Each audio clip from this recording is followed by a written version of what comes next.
On today's episode, we'll talk about trusting your operators, the value of being invested, the testament of Ann Lee, Jack Ryan, and of course, your dad calling Cab Calloway to pick you up because your car broke down on the highway. Just a little bit of business before we start. There may be a curse word here or there in this episode, so please listen responsibly. As always, our website, theop.io, is up and chock full of tips, tricks, and gooey operator goodness. Make sure to check out The Breakdown, where the best operators in the biz explain shots they have done, The Musings, where we discuss everything from quick tips to larger concepts of storytelling, the answers, the images, and so much more. This episode is brought to you by the Folex Max. So you want to practice your handheld, Steadicam, or even on the wheels, but you don't have a full-size camera to use? Well, fear not, the Folex Max is here. It allows you to attach your DSLR or other lightweight camera and distribute that weight in a multitude of ways. Now you can practice with a camera cage that feels the same as just about any size professional camera out there. For more information, check out folexmax.com. And as an added bonus to listeners, mention this podcast and you'll receive $100 off on your order. That's FAUXLEXMAX.com. Finally, if you enjoy this podcast, please follow us, write a review, share us with your parents, and talk us up around the water cooler with your friends. So grab a beverage, sit back, and enjoy the op. Thanks for listening. Live it up, nice and quiet, and let's roll. Victor 30 Echo, take 2.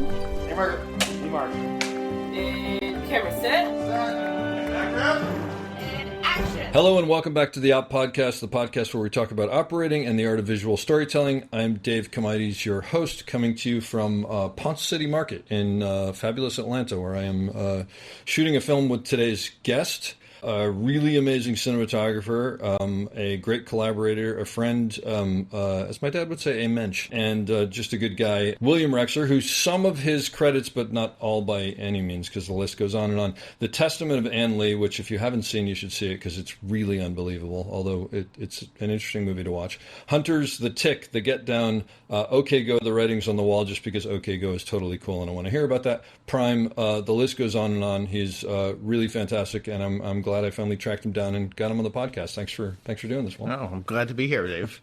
So, what's your story? How'd you get here? Not to Ponce, but How did I get here to Atlanta with you? Yeah. Well, I got here with you because we worked together a million years ago, right? On Pan Am, and then we worked in Chicago on an opening of a TV show together. Yep. But how'd you get into the business? So my dad was a theatrical producer, and before that, a vaudeville tap dancer. Well, your dad was a vaudeville tap dancer? Like vaudeville up on the stage? Yeah. As a kid? Up until World War II, and so until he was 19, and then he went and fought in the war. Oh my God. Then he came back and did a couple of RKO pictures as a dancer. No way. Then he became an agent and producer and manager. That's amazing. So I grew up, and my mother had a children's theater program out in Long Island. And so I grew up backstage, working on lights, rewiring lights, building sets for my mother. This explains a lot. I ran follow spots for Earth, Wind, and Fire, for my dad, for Cab Calloway, for Victor Borga, for, lots of different people. Wait, and as a teenager? Or? As a teenager. From 13, I was running a carbon arc follow spot for, Earth, Wind, and Fire. So. Wait, and actually, because there are people who aren't going to know, tell them what a carbon arc follow spot is. So a carbon arc is literally, you put two pieces of carbon together and there's a reflector and it's burning flame that then projects this image. And it's a fire, It's right? a fire. I mean, it's the purest light. I will say, by the time that I got in, they were gone. I don't know that I've ever seen one, but I was told that there was no more beautiful light than a carbon arc. Beautiful light. I mean, just stunning light. And the best, even the best theaters were using carbon arc for projection of movies all the way through the 80s. Oh, see, I didn't realize that. Oh, so, and that's the big smokestack in the back, right? Exactly, that exhaust. Wait, so were you changing out the carbon? The carbons would last only 20 minutes. Oh, I didn't realize it was that short. And you had to chase. There's a chase. There was a knob. You had to keep it dead center in this middle to keep the light the right color. Because that's the electrical connection it's making? Yeah, and if you slid it one way or another, it would change the color of the light. And you're doing that while you're follow spotting? While you're follow spotting. You had one hand on the... So yeah. I would imagine actually as a 13-year-old, it's sort of it's like video games almost. It was quite amazing. I mean, I remember going to Grumman, which is now where Grumman was out in Long Island. which is now a sound stage. Oh, okay. But they would have concerts out there, and it was the Spinners, Earth, Wind, and Fire. And I'm up there on a platform with this as a 13-year-old, so it was pretty awesome. And all the other people, I'm assuming, are adults who are doing this. Most of them were Most of them, adults, but my father tried to figure out. I'm one of 8 kids, Okay. so my father was always trying to figure out how we could, contribute to the money at home. Maximize the profits. My brother led the Macy's Day Parade as a Charlie Chaplin character one year. We there was millions of things. We were a vaudeville family. So he was like vaudeville through and through. Yeah. That's really cool. Wait, so Cab Calloway, though? My dad represented Cab. My dad knew Cab when my dad was a kid because my father's agent was this guy, Willie Weber, who ran the Cotton Club. So my dad was a kid. He grew up on 188th Street in St. Nicholas. Oh, my gosh. He was in the heart of it. Yeah. So that's really cool. After the war, he came back and became an agent, and then he started representing people like Cab. That's amazing. So did you, I knew Cab my whole, my father and I put together the tribute at Lincoln Center, at Kennedy Center, and at Telluride for Cab, and it was pretty extraordinary. So when you were doing that, it probably wasn't even, I'm sure it was amazing, but it's like, no, that's the guy I know down on the stage. Like, I was driving home from college in a pickup truck, and my car broke down. My father said, and it was right by the Westchester Airport, and my father said, I'm going to call Cab. He's right there. Not a cab. He's going to call Cab Calloway to come get me. So, yes. That's so great. Yeah. So, my childhood was not the normal childhood. Definitely, but that's pretty cool. Yeah. So, that's my cool. earliest thing I did with lights, I was probably 11, and my mother had all these Fresnels, and they had to cut the asbestos leads off them and rewire them. And so, that I was covered in white asbestos dust and Oh, jeez. Wow. But were you a film kid? Like, were you into film or just? So my dad had, he was in Guam after the war ended, after World War II ended, and he set up a little theater there. So he had 2 16 projectors, and which he ended up bringing to our home. Okay. And so when we were kids, he would go to the New York City Public Library, and he'd bring home Chaplin, Keaton. 16 millimeter prints. 16 millimeter prints. So cool. And we would be... So I grew up thinking that was normal as well. And then there's a little theater that originally was just above a store in the town that I grew up in, Huntington, Long Island, it was called the New Community Cinema. And it was just a group of film nuts who would get together, and they would show a foreign film and then sit around and talk about it. That's awesome. So, I saw The Tree of the Wooden Clogs there in 1978, and I was like, oh, my God, I want to do this. Oh, this is a movie you told me about that I want to see. I haven't seen this. So maybe I'll see it this weekend. And then and the beginning of Ann Lee is reference from that. Yeah. But that film, I saw that film there, and I thought, wow. This is what I want to do. This is what I want to do. I went to college thinking I was going to go into medicine, and I thought that film you could only really do as a hobby. But that was the first film that really turned me on. Did you think at that time, I want to shoot, or I want to direct, or I just don't, I just want to be involved? I just want to be involved. Okay, yeah. And I knew enough. I was comfortable enough about lighting that both in high school I did lighting design for plays, and then when I went to college I would do lighting design for plays and for every student film. Yeah. And I just thought that was a fun hobby. So did you do any film stuff in college, or you just... I took every film class they had. Where'd you go to school? I went to Dartmouth. Okay. And did they have a program? They have the oldest film program in the country. Oh, I had no idea. Yeah. Oh, wow. That's pretty cool. And Maury Raff, who was running... There were 2 guys who were running the program when I was there. Maury Raff, who wrote Cinderella and Song of the South. Wow. And his father, ran the studios in the 1920s. He was a very interesting teacher to have. That's cool. And a guy named Al Lavallee, who was more of a Yale historian guy. So you had these 2 different type of folks there. But the program was really, really good.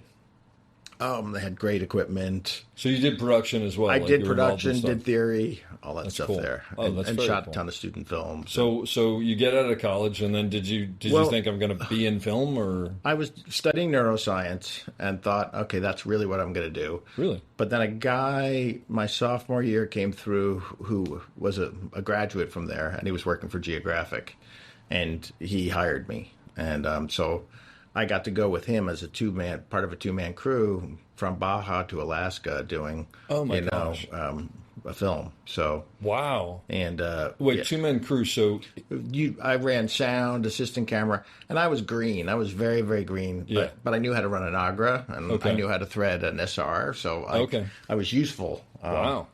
And so I ended up working on like 6 or 7 films with him over the years. Oh, so by the end of that, like Yeah. you know what you're doing on Yeah. a level. Yeah. Oh, that's really cool. But I needed to make money, and he was offering a reasonable amount of money at the time. And you're traveling. And I'm traveling, I mean, and I had really never. I mean, again, one of 8 kids. I didn't get to see the world at that point in my life. Yeah. And then all of a sudden, now I found myself traveling all over the world. that's really cool. So That's very cool. What these were like stuff for TV or So it was a or- combination of TV and the educational film division. At that Okay. point, there was one guy, Sid Platt in Washington, who was running both Explorer for TV, the educational film division, and the magazine. It was all coordinated. Wow. Okay. It was pretty great. And these are I'm assuming these are nature films or whatever. Almost all true nature or geography. Geography. Yeah. So Oh, that's we did really the cool. Pacific Edge from Baja to Alaska. We did one on water resources in North America. We did so, That's really neat. Yeah. That's really cool. So you did those, and then I mean, how long did you say you did? You did this for a couple of years? couple of years, but then a classmate of mine, Ricky Stern, she and I started a documentary company on the side, wanting to do social issue films because I was like, okay, if we're going to do this, this is where my heart really is. And so, like, we did a film starting in 1989 on homeless kids in New York.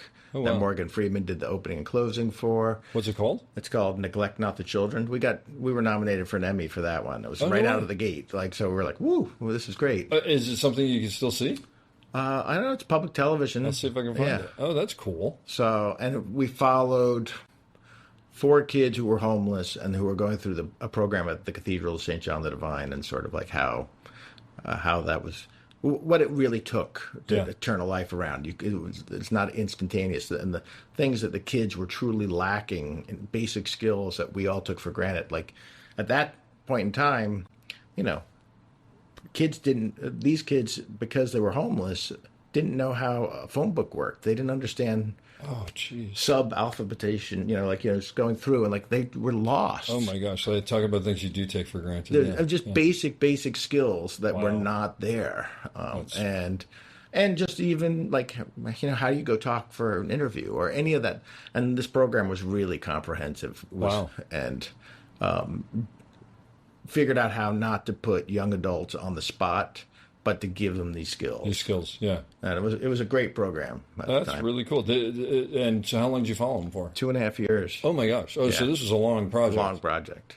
So then we did another project called The Trials of Daryl Hunt, which was 13 years. Wow. Where a guy who had been wrongfully convicted of rape and murder in Winston-Salem, North Carolina. We followed. I mean, so these were committed projects. Yeah, where we absolutely. do lots of other things in between. Ricky went off and worked for HBO for years, but we all had these projects that we were committed to. That's and really took cool. long periods of time. That's So- really amazing. No, like and even like the film I did with Griffin Dunn about his aunt Joan Didion, that was over a decade of us working on that. Like, he'd say, "Oh, can you come over?" Can you come over? Yeah, and I'd be like, "Sure," Yeah, and I'd yeah. bring camera over and recruit a couple of friends. Scott Ramsey, my gaffer, would come and operate one camera, and like, Oh, that's great. So yeah, But that's actually like, I mean, I don't know. That's kind of what, in a weird way, I think we all got into this for, is like that let's make a movie kind of feel, as opposed to some of the politics that we all have to deal with and everything, right? I try my best over the last 30 years to balance my career with let's go make a movie, whether it's with Ed Burns, where it's a 2-man crew, or whether it's like what we're doing right now. Yeah. I don't know how to not do that every now and then to recharge. Yeah, well, you need the passion projects, right? And Ann Lee is a hybrid. Like Ann Lee, we'd had lots of let's go make a movie where it'd be just 2 or 3 of us. Yeah. And then other times where it was the whole machine. Well, so since you brought it up, let's talk about that. Yeah. Because that movie was, I mean, I don't know when this comes out, how many people have seen it. It's not an easy movie to watch. No. I mean, or you have to, it's not a hard movie to watch, but I think you have to invest in it. Like I mean, tell them what it's about. It's not entertainment in that sense. No. It's, it's funny. I'm I said it reading was sort of these like two- an event almost. It's like an event, but it's also like I'm reading The Rings of Saturn right now. Okay. and you have to know something to read this You have to book. work at it a little and you bit. have to work. Yeah. And you have to, if you don't know something, you actually afterwards have to go look it up. Yep. Yep. And I don't know why that's okay in literature, but somehow film, we've been pushed to only thinking it can only be entertainment. Yeah, exactly. You know? Well, this film is about Ann Lee, who created the movement, what's known as the Shakers, starting off in Manchester, England, as a very poor girl, joining in this religious group where they think she's the reincarnation of Jesus Christ, essentially, and coming across to the New World and starting this movement. And it's a religion. It's a religion that is run that's matriarchal. Number one, so that will turn off a lot of people. Yeah, yeah. 2, it's egalitarian. 3, there's no sex. Yep.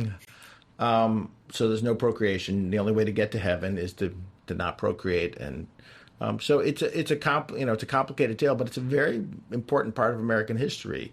And I was telling a crowd this the other day, it's like everyone in this country, other than Native Americans, are immigrants and came here for some reason or another. Yeah. And that's why I think this story is so relevant today. And like you Absolutely. said, you have to do some work. Yeah.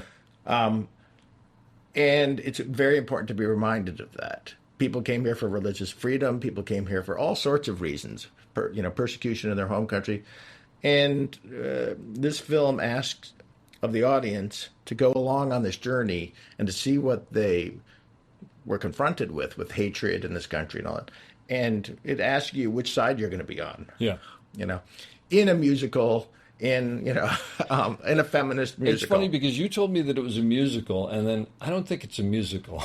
It's really It has structured like music an and opera. it's like an Yeah, opera, yeah. and it's because the whole thing about the Shakers was they had these things where they would sing and it was like religious fervor and almost trances and sort of stuff like that. Right. But the film makes you feel that way. Yeah. It's really incredible. We really wanted to put you in the first person, and we Yeah. wanted you to be a hesitant believer, but then and not to try to get everyone to become Shakers, No. but to take them on that personal journey to so they can experience begin it to on empathize. some level. Yeah. Yeah, but didn't you tell me there was something about where you started on the outside and ended up on the inside? The structure of the way we covered both the dance and even the overall cinematography is the beginning we're a little bit distant. Yep. And then as the film progresses, we become more and more a participant, particularly in the dance and in the singing. Yeah. Where by the end, you're working from the inside out. Literally on the inside. And it's funny because I think I mentioned that to you before you said anything, so it clearly came through on some visceral level. But it's a really amazing movie. Was it? How long did you guys shoot it for? Total number of days were 34 days. Which A majority was in. it feels like an epic, so I don't know how It you was did that in totally 34 insane. days. I mean, Mona and I did 10 weeks of prep in Hungary. So, and probably over a year while we were doing other projects, 2 TV series, we did prep in the United States. Yeah, yeah. So, and we worked with the dancers in the United States before we went to Hungary. Okay. So there was a lot of prep. Mona acted out, and it's the way I like to actually work. I use Artemis. We go read the script over and over and over and over again. We make all of our notes all over the script about the tone of what we want to do. And then we'd go to each one of these locations, and Mona and I would, with Artemis, she would act out the parts. And I would first do stills, then I would do a video of Yeah. going through the entire action so that I could share it with the production designer, because this movie, the budget was roughly $10 million. Which is astonishing. But when you we see the movie. probably in production only had 4 or 5 of that to work with, and the rest had to be raised as we were going. Yeah. So it always was tight, and there was always a threat of us not finishing, you know. And so I could only, Sam Bader, who was the designer of the film, I'd say we're only going to see this. Don't spend any money back. Do not spend money left. Do not spend Yeah, money right. yeah. This is what I promise you. This is all we'll see. So did you basically shoot the whole movie essentially that way? We essentially did, and we posted in Mona's office during prep. I had first frame and last frame of every sequence across her wall, so that everyone could come in and look. And then Sam, the designer, would say, "Can you send me that?" And I would send him all the pictures. Gosha, the costume designer, "Can you send me all the pictures?" So we had a working Bible the whole time, so that That's everybody incredible. knew. Once Gosha got there designing wardrobe, Mona and I moved over there because we wanted to work with her and talk to her about texture, talk to her about Yeah. look. It was. Then we'd all go out to dinner, and we'd talk about is the film. Like Yeah. you know, it was You lived it. we lived it. So does the final film deviate much from what you did on Artemis? Shot wise, no. Yeah. Some of the structural stuff, yes. Some story things were dropped because Yeah. The normal. the normal. Yeah. Yeah. And there were some things that were just not practical because an Artemis phone is only this big. Yeah. Yeah. And yeah. but I had, and this is a show about operators, and so I mean I had Sam Ellison, who I don't know if you know, but I don't know. he's you'd love him first I of all. actually probably will talk to him because it was an amazing. He it was is an incredible amazing. film. Yeah.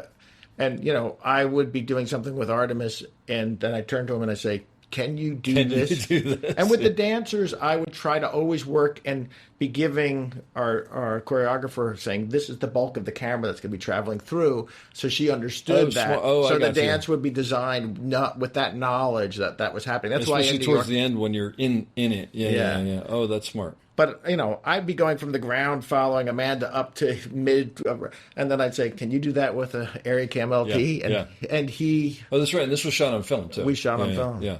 So you say he's amazing. Tell me why. What does that mean? I mean, you don't specific to him or not. What?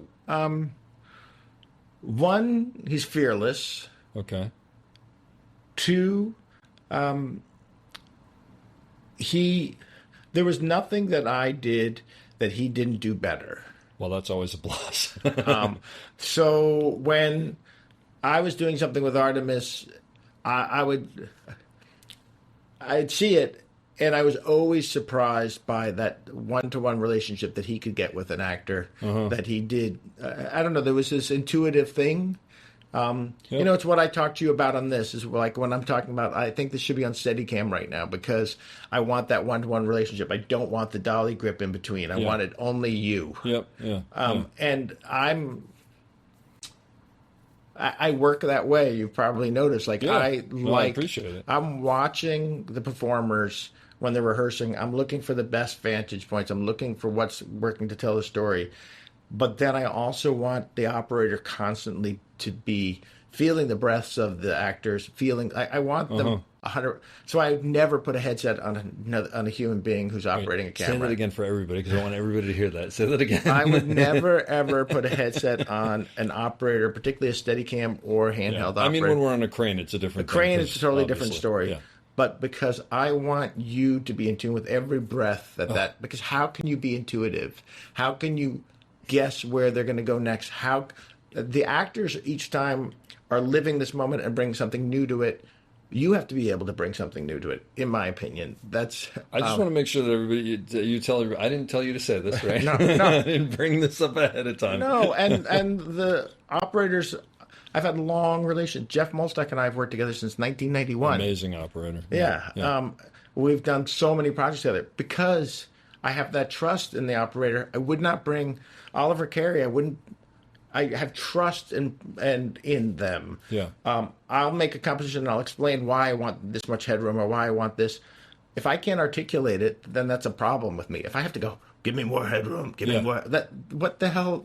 You haven't explained it ahead of time. Yeah, then there's a problem. Like you and I, when we walk in and we see that we've got a huge wall with Jesus Christ on it, and we've got them below, we know, this wall is a character. Yeah. We have to constantly remind the audience that this wall is an oppressive character on our story right now. Mm-hmm.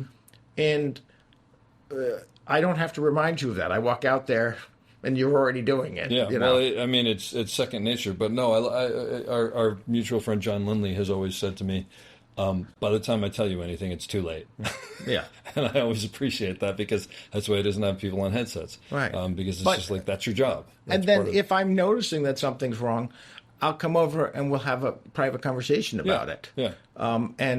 Or if I want something differently because I know how this is going to go with the story later or what's before it, and I should be able to articulate that, and I should have knowledge of that, and I should have, and if I don't, then that's a problem. Well, I appreciate that. I personally appreciate that, but it's great to hear that. So you said he's fearless. Fearless meaning, I have no idea how we're going to do this, but we'll figure it out. That kind of fearless, or just nothing phases him. It's, there are people who, when the day's work comes and it looks impossible, who freeze up and say, this is impossible. And then there are people who look at this and say, how the hell are we going to do this? With a smile on their face. Yeah. Do we have to come up with the plan B and divide and conquer? Like, how are we going to do all this? Yep. Like, and with kind of accepting the challenge. And not like Dukes of Hazzard, not that mentality, but okay, we really want to maintain the essence of this film or this movie or this TV show, and how are we gonna accomplish this with and people who approach that with that enthusiasm to me are fearless. Yeah, that's sort of what I assumed you meant, but I wasn't sure, because the thing that I've always felt is when someone does come, because you and I both get handed those things that we know are impossible, because of the time or because of the budget or whatever. And I think what you have to realize, at least what I do, is I go, okay, I'm probably never going to get exactly what we're talking about, but how do I get the essence of what we're talking about? Or how do I do enough of it that it makes the person pitching this feel, we got it. Right. We got what I'm looking for. Well, and we had the situation was it yesterday, where I had been told that we weren't allowed to move the wall and have actors up there because it's not safe. Yeah, a huge wall on this set. That's right. Yeah, massive wall on the set, second floor. Yeah. That's right. Actually, I love this. And then they're rehearsing. And they say, "Oh, but you can't show the wall because the painting should be more advanced, and we don't want the audience to see this just yet. Yeah. But we need to cover this entire scene up there." So we can't move the wall. We can't show the wall, and the people are right next to the wall for the entire scene. And so I don't say, Yeah. I'm listening, I'm watching the rehearsal, I see what they're doing, and I quietly run over to the stunt guys who had said no to it before. I said, "You see how many people are up there, what we're doing. Would it be possible to move the wall this time? And if do you have enough safety staff to be there?" And they're like, "Yes." I said, "All right, let me go talk to the grips and see if it's..." And I quietly went over and talked to the grips, and the grips like, "We can do it. Yeah. We don't have all the right construction people here today, but we can manage them." I'm like, "All right, great." Then I go back up, I finish watching the rehearsal, and then I make the suggestion to the director, and he's like, "Oh, that would be great." And then you and I come up with a way to achieve it. But that's the fearless thing that I'm talking about too. It's like we can look at all these things as impossible obstacles, or we can constantly be thinking about what new opportunities did they afford us. Yep. Yeah. Well, and actually, but when you told me how you did that the other day, that made me laugh, because what I liked about it was sometimes there's that group think of, no, this can't be done. But then when you break it down to the parts, you find that there's actually no specific person who's saying it can't be done. It's just this larger element that's come together. And when you break it down, you realize, nobody seems to actually have something that stops us from Well, this. then what was really funny is when we were doing it, the production designer came to me and said, "You're not allowed to do that." And It's already done. I said, "It's too far gone, Andrew." And actually, by the way, for the record, the stuff that we got was some of the best stuff we've done. Yes. And I think there were times within the last couple of weeks where both of us have been like, if only we could get the camera here, we could get some interesting stuff. So there you go. Yeah. You did a lot of stuff in that movie with glass vistas that I'd love to tell people about. Lee Tuck in London did the This takes place in 1600s? It's 1500s? No, it's 17. 17? Okay, yeah, I don't know because remember they come and the Revolutionary War is That's happening. right. Oh yeah, of course, yeah. So yeah, she was born in conscripting 1738, people, and then she came to. Okay, so 1770s or something, Yeah. 76, yeah. So we had to recreate Manchester, England of that period. Mm-hmm. Then we had to create New York City of that With no period. money. Yeah, with no money. Yeah. And then we had to do sort of upstate New York. And Mona said to me right away, she's like, "I don't want this movie. This movie should not look like a period drama that you're watching on HBO or on it. This is it's not a fable, but it's a it's really almost like a biblical story, you know. Yeah. And she wanted it to feel otherworldly and transport people to a whole new place. And so we immediately started talking about, okay, we're going to use old film tools and old film tricks and old film styles, and we're going to shoot on film. Yeah. We're not going to do CG backings or anything like that. So that was never even in the equation. It was not in the equation.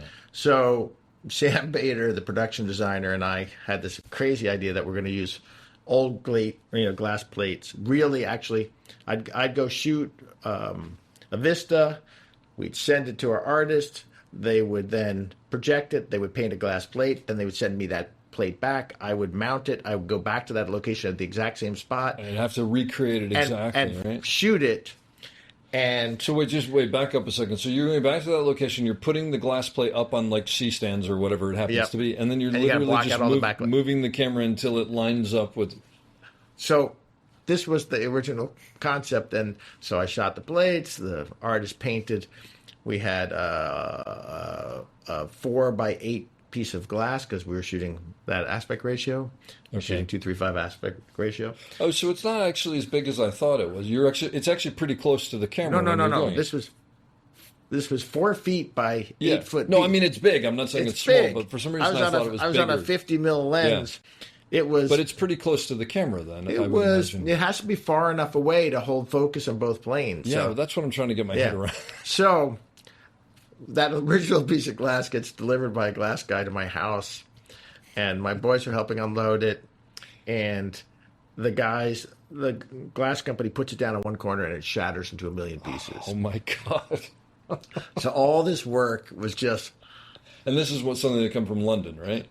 Something came from London. Yeah. The whole thing was a disaster. Oh my gosh. So we decided that wasn't the best process. That was the first one you were testing? Yeah, that was our test before we went to Hungary. Yeah. So we decided after that we would shoot these plates, send them to Lee in London. He would paint, and we would combine them in post as opposed to trying to combine them in the field. Oh, so you combine them in post finally because of the moving around of the glass. But it still was painted on glass. He still painted on glass and still combined it that way as opposed. He would project our image onto glass and then paint. And then so when you say combined in post, so then they would shoot the glass overlay it? And we would overlay it. Wow. And so one of the things that drove me crazy about certain movie, and I won't mention the movie Napoleon, was that not honoring the planes of focus. Like, if you have something that's in the foreground in focus and the midground falls off, and then you want to see pyramids in the background, they should be soft and way out of focus, Your optics demands that. And a history of cinema demands that. Yeah. So we were very conscious of that, of like, okay, what is the plane of focus that should be in focus right now? So, we'd paint. So would it be Manchester painting out of focus? No, he would paint Manchester, England in focus, and then I would make sure that when we were photographing it, we'd get different levels of focus and non-focus. Focus was at 6 feet as opposed to infinity or whatever. And so, it looks unbelievable. It is so cool. And again, it doesn't feel real, but it feels painterly. Yeah. And it feels like an old movie. Yeah. I mean, it has that feeling to it. And we really tried at the beginning with the opening credits to say, you're watching something different. Yeah. And, please, you are going to be doing a little bit of work on this. There's no question about it. And also, as we talked about, the sound design is it's overwhelming, but it's overwhelming in a good way. I mean, it envelops you. It was another process that I think can benefit a lot of independent films. Daniel Bloomberg, he won the Academy Award for The Brutalist. He's an amazing composer. He's an amazing human, a good friend. But he was on set every single day. He's in the movie all the time. He's the bald guy in the movie who's you see him a bunch. He's a minister with Tim Blake Nelson. Yes, I know who you're talking about. Yeah. Oh, okay, all right, gotcha. So he's on set every day, and he's sitting there with his keyboards, and even for non-music scenes, he's playing while we're rehearsing and blocking. He's playing. That's so cool. The music that he's anticipating will go under Yeah, that yeah, scene. yeah, just to So give you all the everybody feel. is in that mode. And it's what I'm, it's one of the things, like even on our show right now, which is a lovely group of people. There's a level of this being a business where they're talking about every other thing other than the movie. Yeah. On Anley, everyone was talking about the moment that we were in right then. That's so There was an great. extreme focus. And I think that also comes with shooting film. It's so precious, and the process and the religion of shooting film, Yeah. all those procedures I are miss there, that. are really, really lovely. Like even everyone feels invested because you go watch dailies at night. Oh, so you did dailies. I was going to ask Yeah. you. Oh, that's so great. We go watch dailies and have wine and cheese, and every actor and every crew member was invited. Oh, And it's some such a people would show up. blast. I miss that so much. It was such a communal thing, and it was such a sort of I don't know, exhalation of and we did something even though it was hard, and look at what we, yeah. But then the next day when you're on set, that's what becomes the talk. Like, oh, last night I saw this. This was amazing. Yeah, Like, yeah, yeah. Let's. And so That's so great. Oh, I all those things, all those rituals. yeah. I think elevate. It's not only that you're shooting on film stock. No. It's what that creates because of it. Well, the thing that I've said it so many times before is I miss that, like when you turn the camera on and you would feel the vibration and you'd hear the vibration or feel it, whatever. It was like that something important was happening, and people sort of, there was a heightened sense of like we're doing something. Well, in your job, because video taps still stink. Yeah. Everyone has to turn to you and say, "Did we get it?" So all of a sudden, you have this authority. Yeah, I miss that. I need to go again because we actually need to go again. Whereas on digital, the reality is like you have 90 you're people seeing a looking better at image than I. Yeah, we have 90 people looking at the video monitor who all want to make opinions. Yeah. And although the thing that I still can't figure out, and maybe you haven't a thought on this, there are more video feeds everywhere because people have them on their iPads and whatever. There are video monitors everywhere where there used to be one, maybe, and yet people still stand in the frame. And they didn't do that in film. There's no. I don't understand. We had no standing in the frame during film. None of it. And it's a mental thing. I don't know what it is. It's 100% a mental thing, and the fact. I do think that there's this centralizing of power shooting on film where you do have the director and the assistant director and the director of photography and the operator that gets diffuse when everyone's looking at monitors and can have value judgments. That's interesting because everybody has a value judgment because everybody's got their own personal theater in front of them. But none of them are truly paying attention. Yeah. So they're only looking up when they want to. I mean, I can walk around 90% of the sets I walk around, hair and makeup are not looking at any monitor. No. And I'm like, they're on their phones. Yep.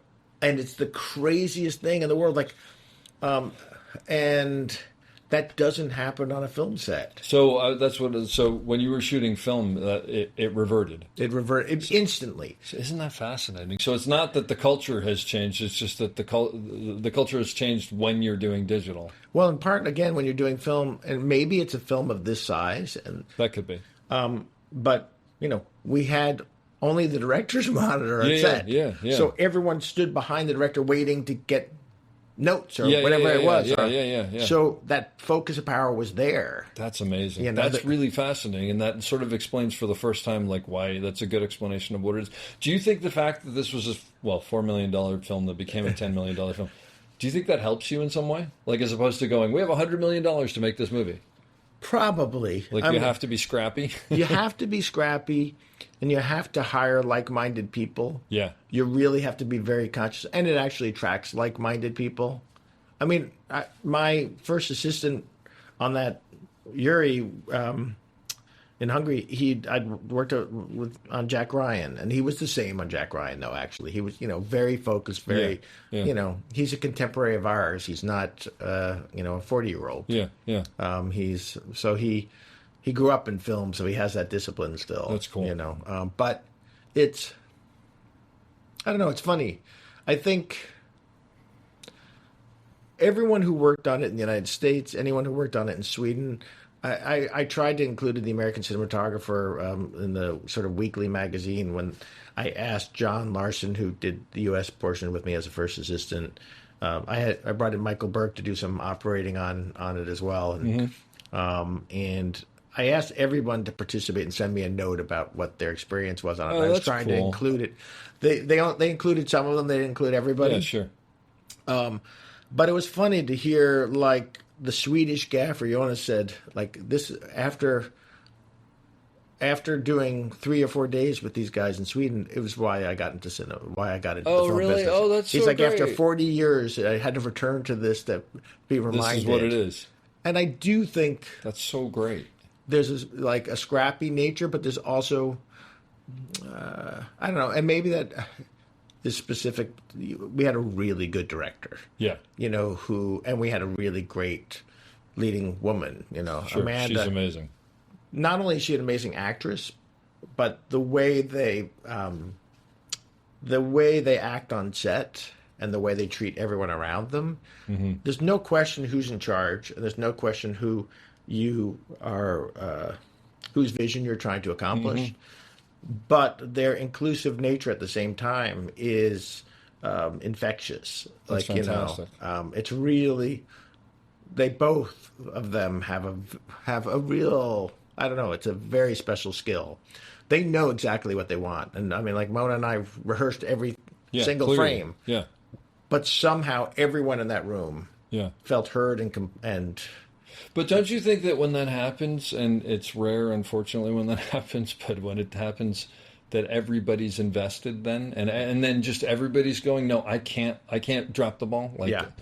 There's no, I don't care. no, there's not a single I don't care human Yeah. being on the set. Because even if it's something where they're like, this doesn't have to, but that's what they want, and I respect these people, so I want to give them what they want. Oh yeah, and when you have every department head doing that, like when you have like Gosha, who's doing the costumes, running in the middle of a rain sequence and fixing something and running out and saying, now we can go, like, and getting dumped upon. Yeah. And it's infectious. It really is. Yeah. Oh, that's fantastic. And you can feel it in the movie. Now, you have a cameo in the movie. I do have a cameo. Which we were watching the movie, and I think there are 2 shots of you, one back to back. And the first one came out, and I'm like, wait. And then I was like, wait, is that Will? And then you were gone. Was that enjoyable, or did someone twist your arm to do that? My arm was totally twisted. Mona had said from the beginning that all of the all the key members. Oh, is that right? So, because I don't know the other people, so there are other people in the movie. Yeah. Okay, gotcha. Sam Bader, the production designer's in. That's great. Somehow Sam Ellison escaped being in it. I don't know how he did. Okay. I don't think he was going to shave his beard, and he was yeah. Yeah, but was it fun to do it, or it was totally terrifying? But I had good, Well, the reason that I ask is I ended up not doing it, but on the ER Live episode, Oh my God. I was supposed to. I was being a camera operator, and they wanted, at one point they had this thought of me doing the lines of and I went to Tony Edwards' house, and we went. He worked with me, and he's like, first of all, you're terrible, but we're going to make you better, but you're not supposed to be good, that all, and I learned my lines and whatever, and then when we went to do it, I mean, it was a fiasco because of course I have to be like, I'm giving lines in my ear, they're going, I think it's a little soft, you gotta zoom in, and I'm like, this doesn't work at all. But on top of it, when I went to speak, it was this weird thing of like, I'm not supposed to talk while the cameras are rolling. Did you feel that at all? Was it weird? Oh, it was totally weird. I mean, the Lewis Pullman put up yesterday on Facebook or Instagram me in the wardrobe I'm giving notes to the shot that I'm going to be in. I'm like, no, that's got to be a long lens over there. This is gonna, and he posted it. I was like, oh my God, that's great. I gotta I'm find fully that. in wardrobe. That's so great. Oh, that's great. I love that. Well, anybody who hasn't seen this movie, you should really see this movie, and if you can, see it in 70 millimeter because it's gorgeous. I want to ask you about the OK Go video. Okay. So remind me, this is which called The Writing on the Wall. Okay. And it's sort of when it's not the Rube Goldberg one, but it's where everything has to line up, and then you can tell what it is, and then as soon as you go, you see it's three-dimensionally off. And is it all one take? It's all one take. Okay. And they used either take 53 or 54. I can't remember. Oh my God. And we did 57 takes. Wow. So my son is 23, and it was his 13th birthday the day that we did it, and we did like 27 hours. So he came. Wait, you did that many takes in one day? In one day. Well, more than one day. So the way we set it up, Aaron Duffy was the director, and he's an amazing director. With the OK Go guys, they kind of all co-direct with it. Did they come up with the ideas? This was a collaborative idea. Okay. It was their broad idea, and Yeah. they're really smart. I mean, they're Clearly. yeah, I mean, and they have to be. and they bring in collaborators to work with them on it. Okay. But this was a month of building each one of the Wow. pieces, and we were in a warehouse space in Brooklyn, and I set up each. I came in with a camera for each spot where it resolved, where the thing. Oh, I see. And I left it Yeah. there, but it was again no budget. Sure. I lit the thing with like one other guy. Like we hung all the lights and ran around. And again, I had to go to my friend Scott Ramsey who owns Zeno Lights. I go, all right, can I borrow 6 space lights for a month? Yeah. Can I borrow? Oh, it's not enough. I need 3 Image 85s. Yeah, Oh, but everybody's willing to help. It's Yeah. like, let's make a movie. Yeah. Right? Again. And so it was, it was really an art project. Yeah. And it was really, really fun. Did you operate it? I shared operating with, and they operate part of it because I'm running with the camera. Oh, yeah, they we take built it- a fig rig, Okay. Just a round. and then we had yeah. magnetic releases on it so that it could go on certain things. We had different release points where it could Wow. connect to different things. Oh, that's really cool. And they had just come out with the GH4 from Panasonic. Okay. And so we had lined everything up with the GH1s because I had a box of them from doing some weird other things. Will has more equipment than anyone in the world. I had like 8 GH1s, and Panasonic promised me that the sensor size would be exactly the same. And of course. And of course, it was slightly different. So everything you've set up is slightly like It a took foot an back or extra whatever. 2 days to get all those Oh things my in. God.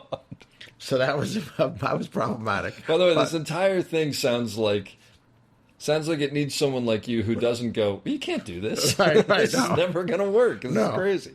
Yeah. No, and so Aaron Duffy and I had done a lot of Google commercials that had these type of elements in them already. Oh, okay. We did the speed test things that were using the Phantom high-speed cameras. Uh-huh. We did, and then we did a whole series of commercials where you thought what you were looking at was a two-dimensional thing, and then all of a sudden you moved around, you realized And it like becomes like something else. like somebody in a TV set, and then as you dolly around, you realize they're actually 10 feet Oh, behind. that's really cool. And Oh. you have to do. It's fun optically because I had to find lenses that could close down to like a 34, like Yeah. because even at a T16 or an F16, there wasn't enough depth to hide that. Yeah, yeah. So it required all sort of homework and going to B&H and saying what lens exists that does this. Sure.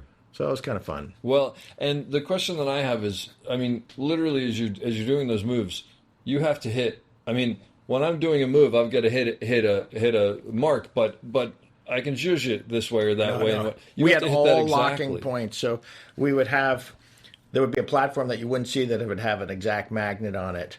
And so that's why we used that fig rig and the magnet okay. to magnet. And then we'd release, and then we'd go, then climb up a fireman's pole and hand it off to somebody else. So the and then point where everything lines up was defined by the time you had went, to, and it just had to get had there. to lock each time. I gotcha. Okay.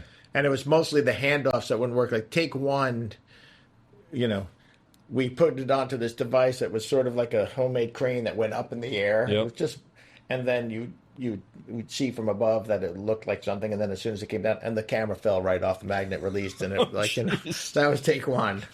And we only had Way the to one. start. We had the one prototype. Fantastic. GH4. But clearly it didn't get destroyed. Did I guess. not. It was like, oh wow, that's amazing.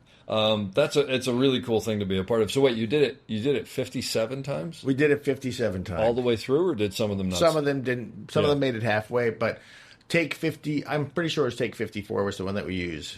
So, And you can see at the very end of that one, yeah. I come out and say, "Let's do it one more time." Oh, is that right? Yeah. Oh, that's great. I'll have to look for that. I'll post the video on the page when we put this up. So, this goes to other things as well, but take 42. You haven't gotten it yet. Yeah. I mean, I'm assuming by then you haven't gotten any that work. No. Okay, it's not just that you didn't like it. Yeah. How do you? What's the mental game to that? Because I mean, you said you did this for 27 hours. So by take 42, you're probably doing it for 16 hours or something. Yeah, like that. quite often, What's the mental game that makes you go, no, like we will get this? you have so many people running and sprinting to get out of the shot. You're handing the camera to them, who are then doing their own thing with the camera. You know, quite often it was a handoff that was the failure. Or, it wasn't the locking positions. And some of it was just the timing on the song. Like, you know. I think, I mean, the good thing is those guys, even at that point, a decade ago, which is when this happened, they had done enough of those already. So they were already in the mindset of this is going to take forever. If it takes 3 days, they were going to do it. Okay, so you know, in their mind, their other ones took that many takes. Well, there's that one where they stay up. It takes a week or something like that. It's a time so lapse. They're nuts. I mean, they're great guys. And like, it was my son's 13th birthday. In the middle of all that chaos, he came running in, and they all lined up with him and took a picture with him. And then, like, you know, that's great. So you know, they're really good guys. So it comes from the top. Yeah. But have you ever had anything, changing subjects here? Have you ever had anything that you've tried to do that just did completely fail? You know, you kind of threw that question to me before, and I was trying to think of one. And I really, I mean, as crazy as it sounds, no. Okay.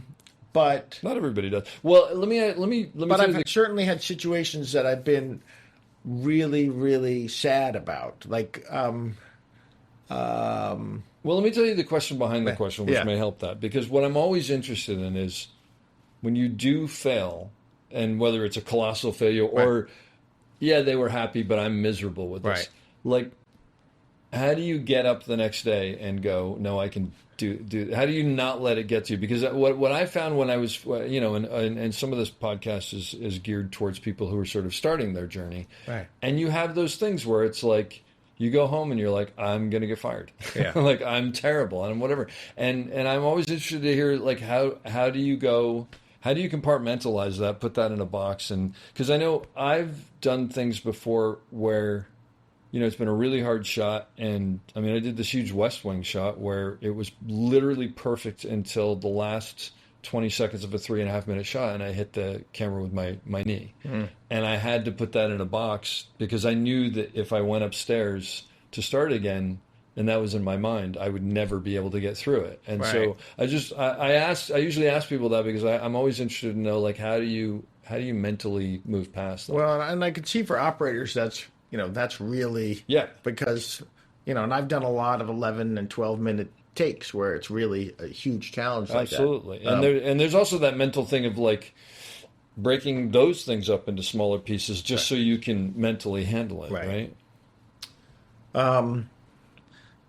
I mean, more of the situation that I have as a DP is that it's when I'm on a set and I realize it's the wrong match between me and a director or something like that. Like personality-wise. Personality-wise, or even creative they want. Yeah, sure. Oh, I see. And trying then to go, my job is to achieve what they want. Yeah.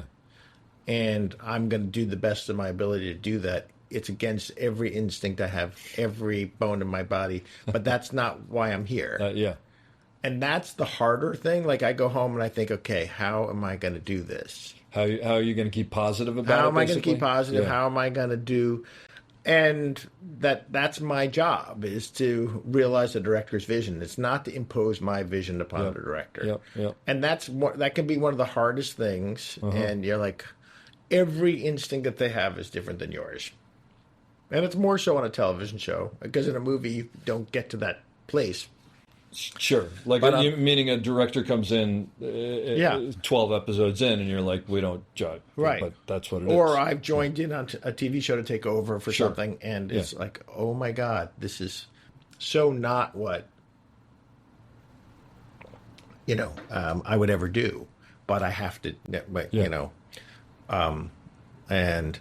And so achieving that is, you know, and that's hard. But, you know, I remember on Pan Am when I came in, for instance, and there was a director, and I started to work with her, and it was really, really clear that the crew was really tired.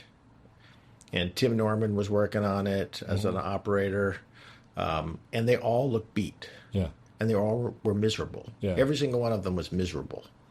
And I'm looking, we got Margot Robbie, we got Christina Ricci, it's like, and I just called everybody together. I was like, every one of us is so lucky to be here. We have these beautiful sets. We have these beautiful actors. If you looked at yourself 15 years ago and said you were going to be in this position working with these people, you would pinch yourself. Yeah. And you have to remember how lucky you are to be doing these things that you're doing. And if you're, that's my view on it. Did it land? So it landed. Tim was like, oh, I've talked to him about this since then too. Yeah. And he's like, yeah, you were completely... No, I think sometimes you need to remember that. Because... And they had also started saying the thing that, and why Pan Am came to mind. Yeah. I remember the director asked for a shot through the windshield of the plane with the guys flying, and they said, we don't do that in the show. And I said, well, this director's asking for it. And the producing director's right down there looking at us, lining it up, and is not saying no to it. So I don't know what this we don't do that in this show is. That's interesting. And I said, let's put that one. That's not the way we talk to directors. That's not part of our lexicon or whatever. And even in the situation I was telling you about before, where if my instincts are opposite to that director's instincts. Yeah. And I think it also might be not what the show wants. I'll try to protect them and give them alternatives as well as the shots that they're desiring. Sure. I'll say, I'll line up their shot and everything, and then I'll go whisper to them quietly, in general, the show doesn't use these type of shots. You want to cover yourself by doing X, Y, and Z. Make sure you have this in the editing Make sure you have this in your pocket so you don't get in trouble. That's the conversation to have. Sure. And I try to then get some of my style into their style that way. Yep.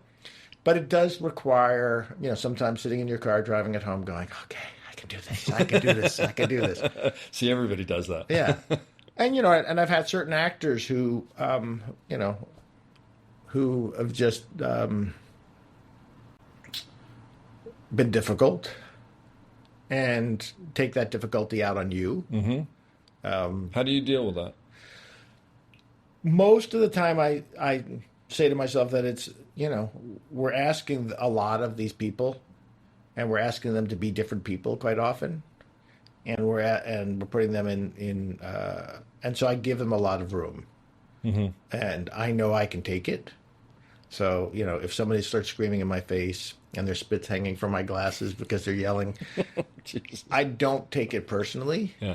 Because it can't have anything to do with me. No. Like, it really They doesn't. don't even know you. Yeah. Yeah. I mean, it happened day one on the show where I took over for another DP. Yeah. And the actor was literally, the spit was hanging from my glasses. And my God. And every operator, everybody was like, and I was like, it's going to be all right. Let's do one take of this, and you come look at it with me at the monitor. Yeah. And so, but, they're, we're asking a lot of them all the time. We're asking them, we're putting them in really awkward positions. We're making them vulnerable. You and I are not the ones that are seen by millions of people afterwards and I have to say that I've been working pretty much since 1985 to now, and I've only had 2 situations like that. That's a pretty good track in my record. entire, and both of them were for several weeks or months. Mm-hmm. Yeah, but one of them was very apologetic afterwards, and the other was not. And both were going through a lot of stuff. Well, our mutual friend Tommy Shalami, I asked him a similar question, and he said, I always remind myself that this is someone who's absolutely frightened, either of what they have to do or something in their life or whatever. They were both terrified, and I knew it right whether away. you recognize it or not. He just says, I always remind myself of that, and I go, and just like someone who's hurt, I would try to have empathy for them or whatever. And that's sort of that. I never thought about it that way, and I thought, oh, that's really smart. Yeah. Do you get nervous when you get a job? Always. Really? Yeah. After doing this since 1985, you still get what is it the same nervousness that it was in 1985, or does it change? It's different because my expectation for myself is much higher. Running out doing documentary work, and when I first started off, yes, I was delivering things to either Geographic or to Discovery Channel or to one of those things, and I wanted pristine images and I wanted great. Yeah. But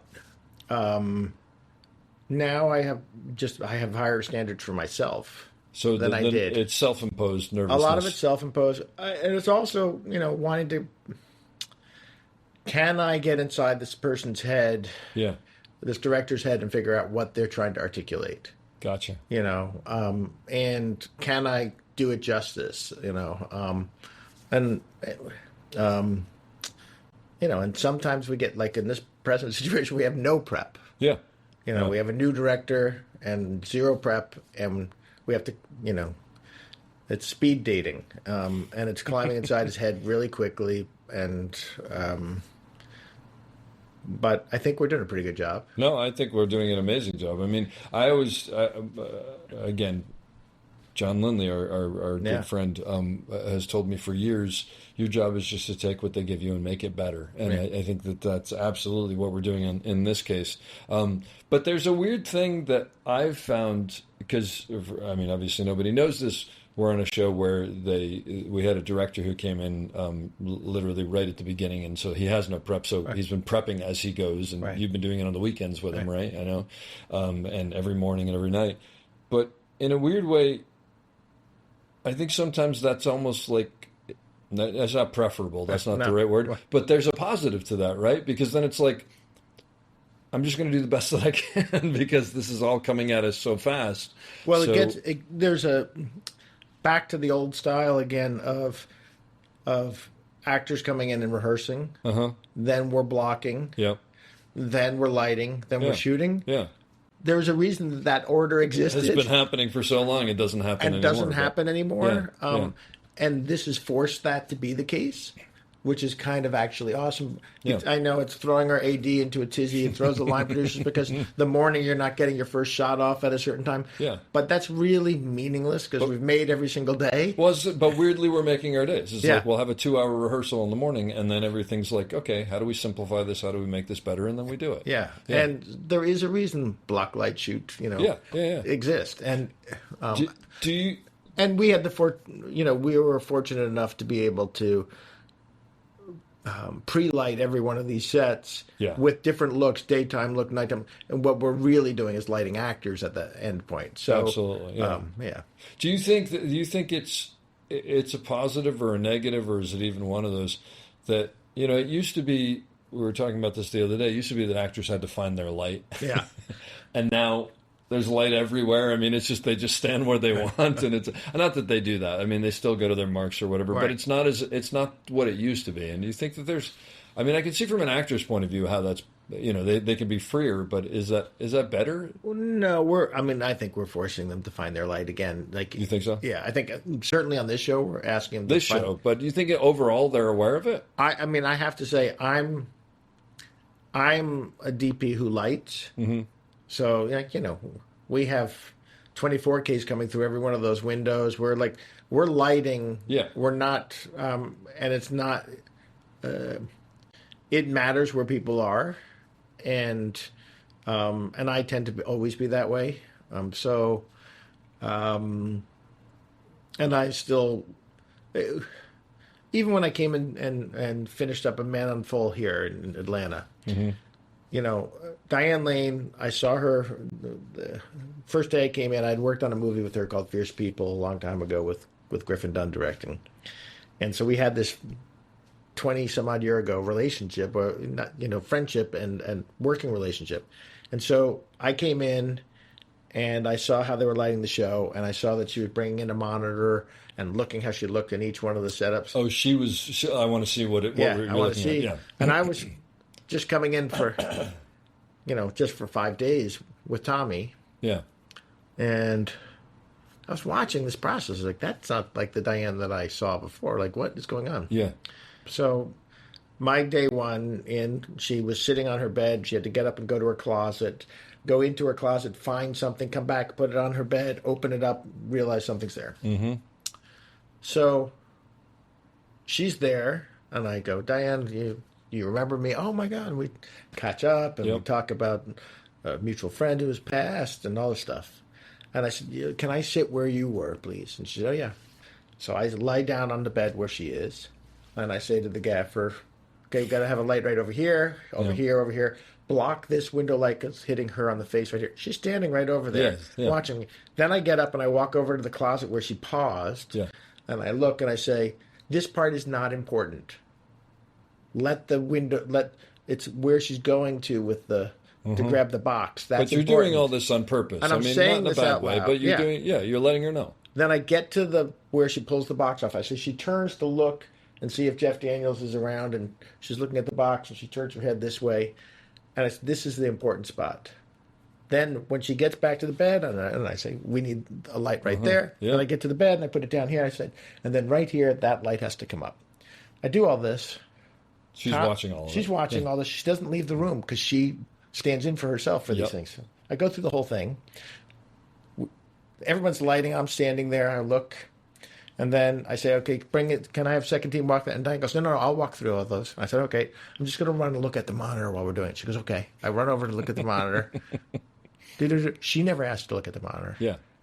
And then and I said, okay, we're ready.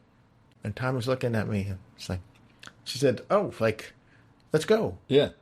And it's because he's expecting her to ask for the monitor to come in and all that. Yeah. And she saw that I was present there, but it's also it's not only, I always go wherever I'm putting the actors because I'm looking at what light's hitting them. Yeah. And I walk through each one of the spots. It's just a habit that I have from film. Yeah. I would normally be sitting there with the light meter. Yeah. Now I'm doing less light metering and I'm doing much more of just looking. And then I go to the monitor and I sit down with the gaffer, and I usually try to have the board operator right near. Yeah. And I'm like, okay, bring this up, bring that down. Yeah, percentages and all that. But because because you've stood there. Yeah. Yeah. And the actor knows that you're protecting them and you're looking after them, and they also fully understand where the light is. When you talk about hitting your marks or hitting the light, they know, oh, that's the spot that he didn't care about. I'm not going to emphasize that. Oh, this is the spot that he saw me do this look. Yeah, that's amazing. And so I think that when you do that with performers, then they're hitting those spots. Yeah. And when you don't do that with performers, if you just light an area and go to town, then they're going to go to town. They're going to go to town, yeah. There's very few actors that don't have some form of formal training that are out there. Yeah. And they respond. I mean, the other trick that you and I know that I do, like if I walk into a room and they're going to do a blocking rehearsal, I always stand where I want the camera to be, because then they'll act to me. Yep. If I stand where I want them to stand, then they can't go there, one. And two, then they'll act against a dead wall in the corner where I don't want them to be. So if I take the dead corner that I never want them to go in and I stand broadly there, then suddenly they're playing to you. They're playing to me. Yep. They're actors, Yeah, but I love that story because it reminds me of, it's the reason why, and this drives me nuts when I go into a TV show or something like that, to fill in for someone or whatever, and the camera operator is on a remote head in another room for the entire time, and it's just like the actors are just out there by themselves. Yeah. And that's for me, that's such a huge part of no, I want to be right in there with them, so they feel like there's someone else there, so they have someone they can ask questions to, whatever, because you basically made her feel like you were on top of what she needed, and I think that's an incredible. It's an incredible lesson. There's no question about that. Well, and you and I also just know, even that relationship with the camera for actors, sometimes you're putting on a 40 mil and you're getting close to them because the actor actually needs that. It. Yep. Needs someone there to act with. Sometimes I think, the 65 would be better 3 feet further away, but they're not going to give the same performance because they actually need that and at the end of the day, that's what it is, right? Yeah. Which is, I appreciate that. Do you have a favorite movie or TV show that you've done, like a personal, besides maybe Ann Lee, which you're right now is well, Ann Lee's obviously up there. It always will be, obviously. Yeah, I mean, it's really hard. Like, there are things I did with Ed Burns in the TV series Public Morals that I'm the most proud of that we've done. It was a project for TNT and Steven Spielberg that I hope gets re-released, and there's a whole episode that's never been seen. Oh. It was a changing of the guards at TNT at the time, and they sort of recut them and changed them a bit. And the show is so good. Brian Dennehy, Timothy Hutton. It's a period, 1968, New York City police. I don't think I've ever seen this. I'll have to look for it. Is it streaming somewhere? You might be able to find it on Apple. Okay. But I'll the look cuts for it. are like TNT cuts with 6 commercial breaks where they cut that's out the too wide bad. shots and Jeez. Okay. that type of thing, which is heartbreaking. So hopefully it will get. I hope that Eddie gets the opportunity to revisit it because it was so good. But some of the work in there is just really, really stunning and great, and the cast is great, and it was a sort of magic moment, and I loved working on the Get Down with Baz Luhrmann. Was just like That must have been amazing. so much fun. Is that just like being a kid in a candy store? It was. I mean, it was. We jokingly called it the shutdown because it was Baz Luhrmann. It was Bazmark Entertainment, Sony, Netflix, all trying to figure out how to do this thing, and it was the beginning of Netflix doing their own productions, and it was sort of like, we would get shut down because it was unmanageably large, and then so it took 2.5 years with all this, but it was great, and Baz and Catherine are just like the most lovely human beings on the planet. Having seen his stuff, he seems like one of those people who doesn't ever consider how it can be accomplished. He just lets his imagination go, and then what he did for this is he would edit. Jono, his editor, is this amazing character. They would edit a whole sequence of references. Mm-hmm. Like it could be Singing in the Rain next to all that jazz next to just the sort of tone that he wanted for each one of those scenes. And then we'd shoot. They would take that material as we shot it and lay it over those moments that were already assembled together. So it was like this weird, crazy process. He had this for like every sequence? I mean, or just for... So Baz did the pilot, and then he supervised every other episode, sort of almost like a client with a commercial production. That's amazing. Did you ever work with Eddie Bianchi? I don't think so. He's an older director who's amazing. He'll kill me for saying he's an older director, but he is an older director. He's in his 80s. For God's sake, he's an older director. Okay. He's an established director. Yeah. But he's an amazing director, and he did a lot of them. Michael Dinner did one. Oh, okay, Michael Dinner. Okay. So Andrew Bernstein came in and did one. Oh, okay. Yeah. But they all were serving Baz sort of as Baz was like Baz would be watching it live while we'd be shooting it. He'd be in the edit room, and he had a live feed, and he would call, and my phone would start buzzing after the initial first setup, and he'd be like, "No, I need more red," and I'd be like, "What do you mean?" Oh, that's a blast. That's great. It was just totally awesome. You mentioned earlier that you did a bunch of stuff for Jack Ryan, the TV show, right? So I came in. They had already shot season 3 and 4 together. Yeah. And then Andrew Bernstein called me up and asked me to go with him to clean up season 4. And we came up. Yeah. But you shot a bunch of stuff for them, yeah, right? We did. So my question is, and maybe I don't know if this is a fair question, but it just occurs to me.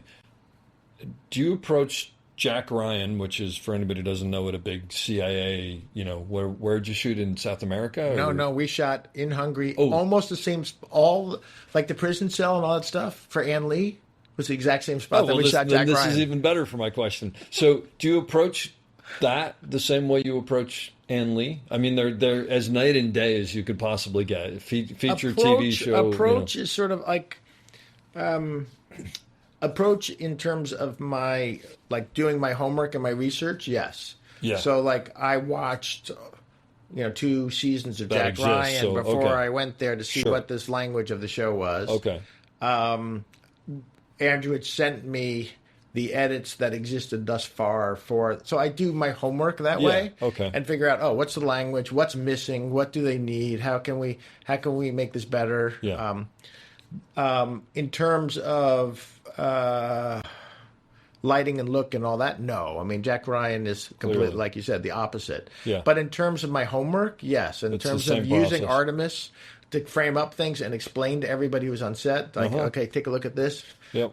Yes, in terms of taking my scrappy nature. So, for instance, in Jack Ryan, we got there, we knew there was not enough days with Krasinski to shoot the pieces that we needed.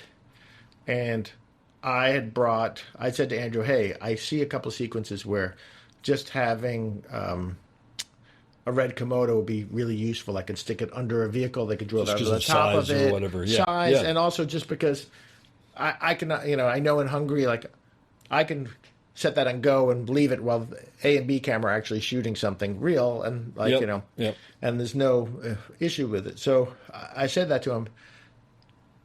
We had these two sequences that were underneath a tractor trailer, and it literally taking place under a tractor trailer. Okay. And it was like, they're discovering a bomb that's hidden at the I Mexican got you. Okay. border Yeah. or something like that. And they were missing this dialogue sequence.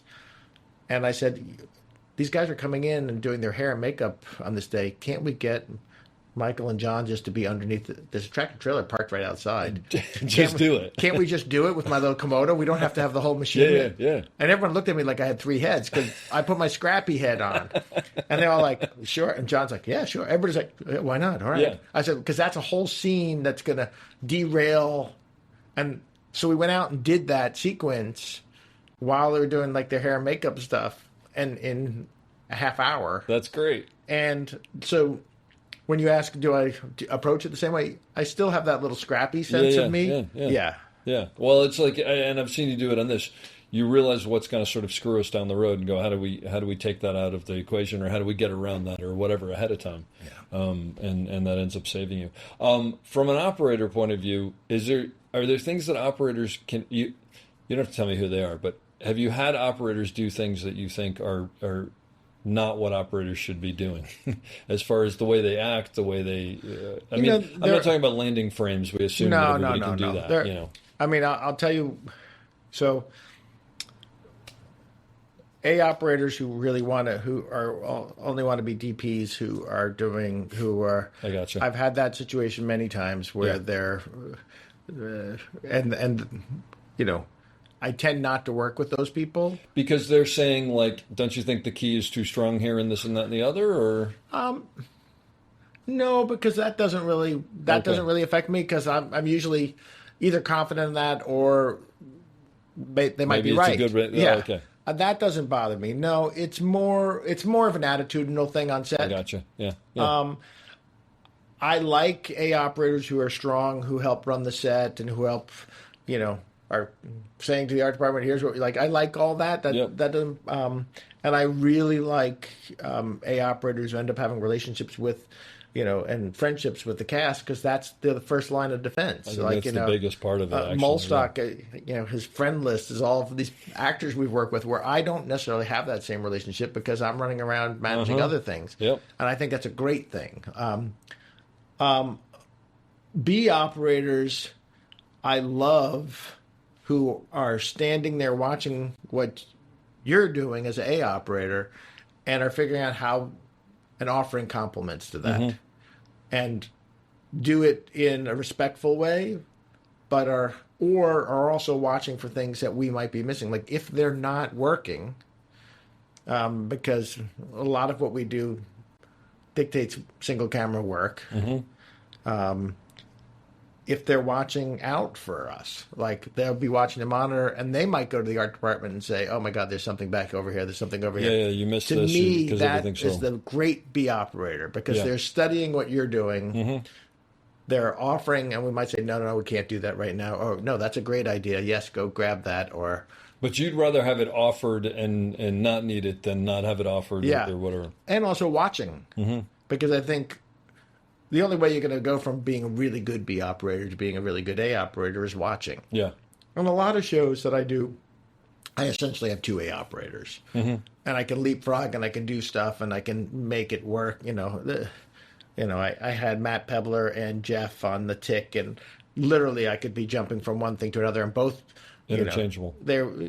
Jeff has more experience, but Matt could be running with a Ronin and rigging like a cable cam, and and I'd be confident at the beginning, middle, and end, and so I try in Besta World. I have sort of two strong A operators, Yeah.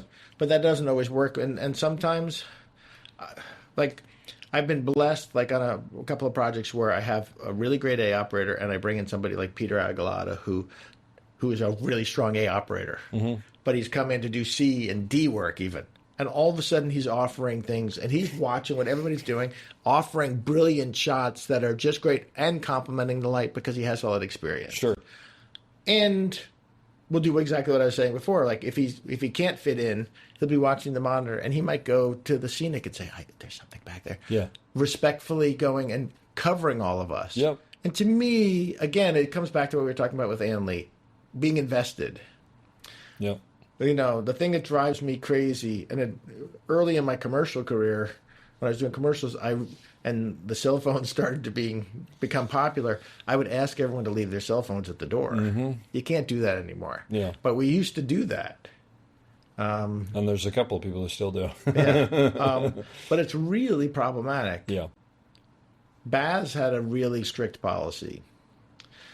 On the set, there couldn't be any cell phones. On the set, there could be no producerial talk about anything. Oh, really? Yeah. Oh, wow. He had 3 rings. He had the ring of, this is only creativity. On set, can only be creativity. No one could put their computer and sit down on set. That would be like, you would be thrown off. That happens You'd be outside. thrown off immediately. Yeah. Wow. Then the next ring was where the AD could talk schedule with him, Yep. but still no big conversations of anything, and still no cell phones. Yeah. Then the third ring, which was outside of that, you could go and they could discuss and have your So cell it's like phone there's outside. the set, there's outside the set, and then Yeah. there's the production And office. that almost. was fantastic. That's great. That's really fantastic. But that's hard to. You need the right group of people to actually enforce that and respect it. Well, and Baz would all that just other make that like a safety speech. His speech would be, with all love and everything, Yep. I need this process. This is what I need. This Oh, is that's, what I need. That's wonderful. And so it That's just came wonderful. from a place of that, and Yeah. then everyone had to join in on that. What are the best and the worst parts of your job? The best part of my job is getting to constantly be learning new things and being inventive and creative and climbing inside people's head. The worst part of my job is climbing inside people's head. Depends on who the person is. For the, I don't even mind the budgetary things. Like, I fight every time now and say to the producers, I want to know what you have in the camera budget and the electric budget and the grip budget. Tell me. And they usually, no, I can't. Give me the number. I will go talk to Panavision. I will go talk to Arri. I'll go talk to TCS. I'll go talk to Keslow and say, this is the number I have. Here are the tools I would like to have, but tell me What can you do? if we can't do that like this. I would prefer to have 2 more lenses on the wide side, but we couldn't afford those. We got what we got, and we negotiated a deal with the money that they had. And that, I much prefer that, so that everyone in the process feels heard and taken care of in terms of, and that way Panavision doesn't feel like we're taking advantage of them. I said, here's the number that we have to work with, and they say, okay, we'll make that work. Yeah. And it's not like, no, now I need to shave another 10,000 off. And why? Well, of what? Of what? And so I don't mind that part of the process, even as long as I have producers who can tell me, and I'll say to them, they're probably reserving an extra 10% to cover their butts, but this is the number they gave me. Can we work with that? Yeah. Yeah. And yeah, I mean, the thing I hate the most is when we have somebody who doesn't work out and I have to fire them. That's the worst part of the job. And you've had to do that, obviously. I've had to do it, not very often, Yeah. because I'm pretty selective about how I put the crew together. Yeah. I interviewed a lot of people for this, and I always do, and I always try to put together. So you don't get into that situation Yeah. to begin with. Yeah. Yeah. I've been there too, and that is the worst. But it happens. It It happens. is what it is. Yeah, and you try to do it respectfully and try to let people know that it's not.